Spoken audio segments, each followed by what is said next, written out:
ऐसे सुंदर कवि जी फर्ज अदा करत बाड़ी ओह माताजी के प्रति जौने माई के कोख से गर्भ से आज हम आप सब लोग जन्म लेनी आप गार्जियन के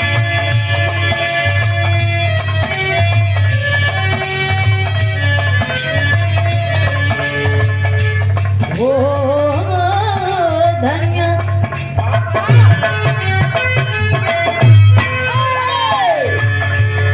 धन्य हम मुरमयरिया तोहार जगवा पुजरिया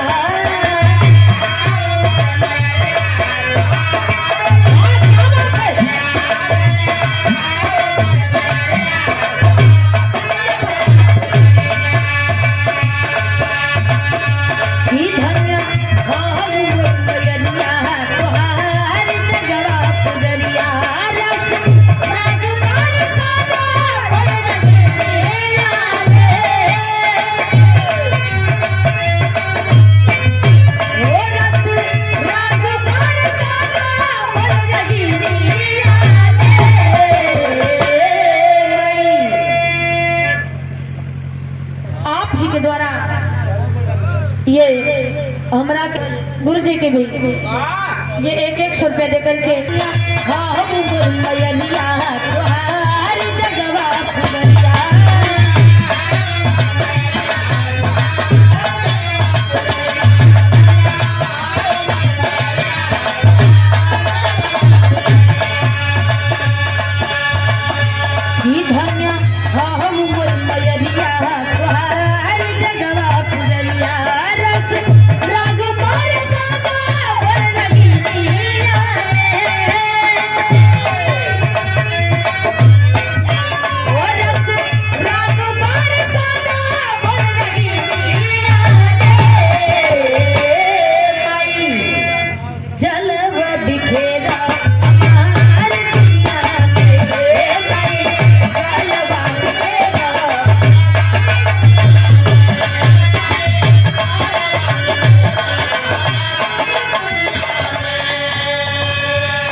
कहीं न कहीं तोहर छत्र छाया है, तोहर आशीर्वाद है, तब जाके आज ए भैया बाबू लोगन के सामने कुछ बोल पा रहे बानी।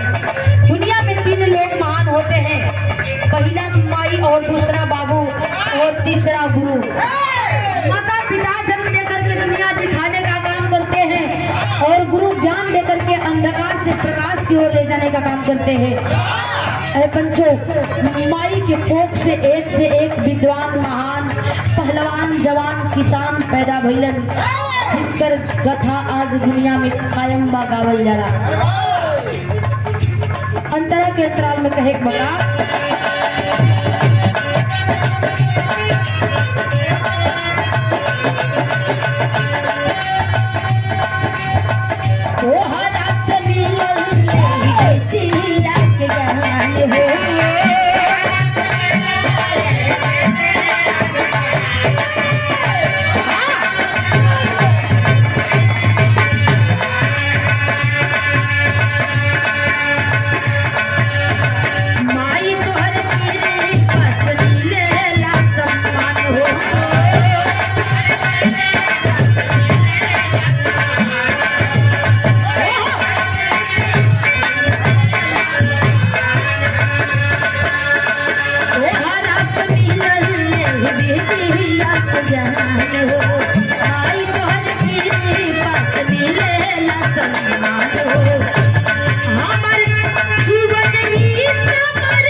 ये दुनिया के लोग जाने लन पहचाने लन ना, हमार गायकी पहचान बनल बा। लोग बुलावे लन, गवावे लन, सुने लन, सराहे लन, आशीर्वाद देलन। सेवा लाल यादव, शिव गार्जियन महोदय, बड़े भैया धर्मेंद्र भैया, फिलहाल में बहुत ही अच्छे गाजीपुर से आप गार्जियन के द्वारा ये पंखुड़ियों में गुथा हुआ सुंदर पुष्पहार और ये सम्मानित 251 का सम्मान सर्व मन आपकी जिंदगी की जीवन दान तोहरे देहल है, तोहरे प्रति न्यौछावर का।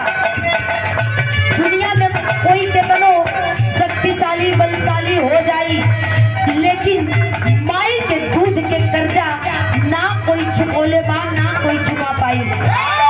बच्चों, लाखों लोगन के हुजूम में रहेली मदारी, लाखों लोगन के भीड़ जुड़ल रहेला, लेकिन फिर भी अपने लाल के आंचल में छुपा के स्तनपान करावेली। यही से हम कहिला कि माई से बढ़ के कोई देवी नहीं और पिता से बढ़कर के कोई देवता नहीं। दुनिया का देवी देवता के पलड़ा एक ओरी और जन्मदायिनी मतारी के पलड़ा एक ओरी, हमेशा भारी बा, हमेशा भारी बा। अंतराल के दूसरे के अंतराल में कहे बका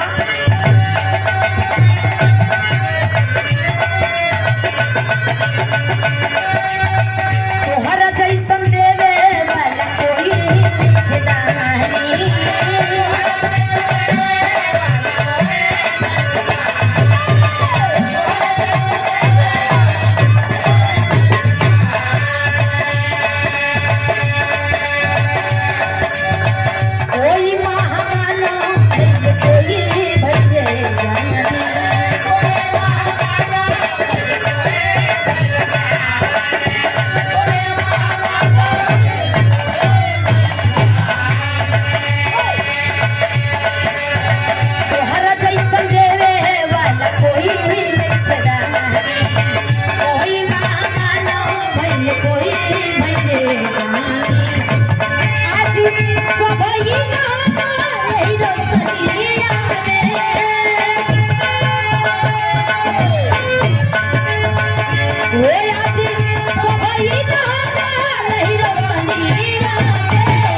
होत रहे लन करे खातिर के श्रद्धा उठे के चाहिए।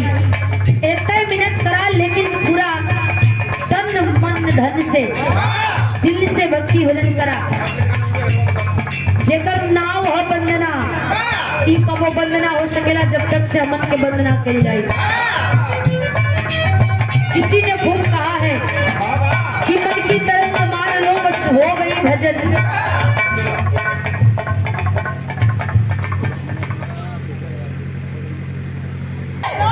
भजन भैया, भोजन भोजन रात भर चिरात हो, भोजन से भेंट ना बोला।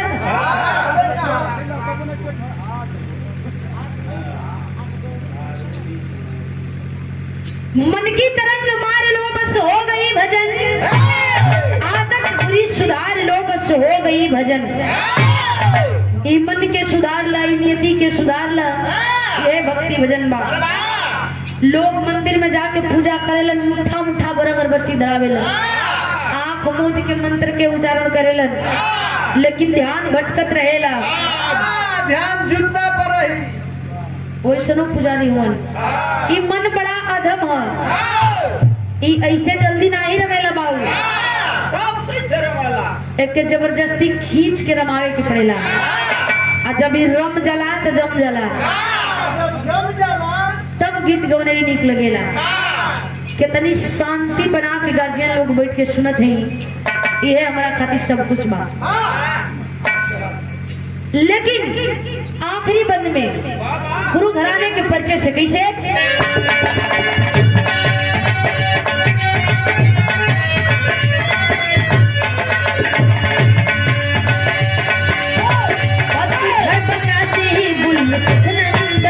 गीत से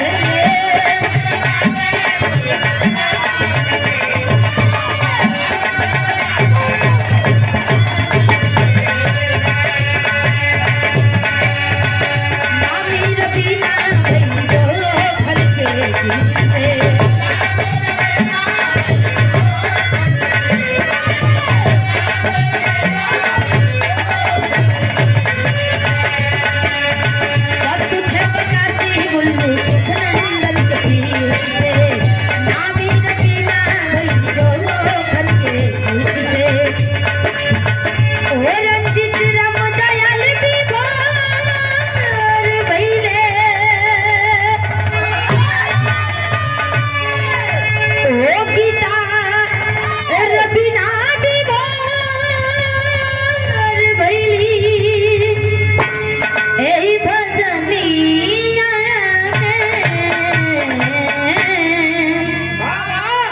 ए माई ए माई